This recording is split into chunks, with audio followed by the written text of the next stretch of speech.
Programang ito ay rated SPG, striktong patnubay at gabay ng magulang ang kailangan. Tama nga ang naging desisyon nila Supremo na makipagsanib puwersa kay Marcelo. Pero ayon kay Tanggol ay tuluyan lang silang sasama kay Marcelo kung makikilala at makakaharap nila si Senyor Facundo. Kaya sa burol ni Pablo ay nandoon din sila Tanggol para makaharap si Senyor Facundo at makiramay. Samantala, pati ang mga Montenegro ay makikiramay din. Pati ang kapulisan kasama si Rigor ay nandoon din para mag-imbestiga. Makikita ni Rigor si David pero sasabihin lang ni David na isinama lang siya ng kanyang boss. Para malihis ang pagdududa sa kanya ni Rigor ay sasabihin ni David na nakita niya daw umano si Tanggol.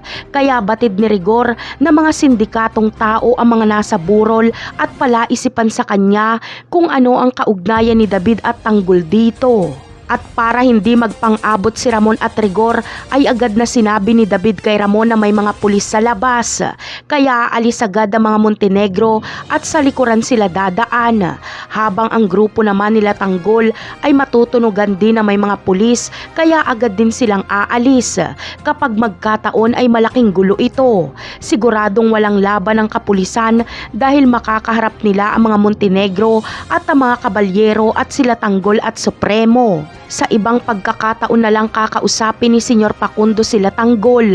Ngunit ano kaya ang magiging reaksyon ni Tanggol kapag malaman niyang apo ni Senyor Facundo ang pinatay niyang si Pablo?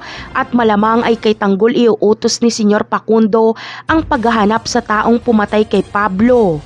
Napakarami pa nating dapat abangan sa mga susunod na episode. Paalam!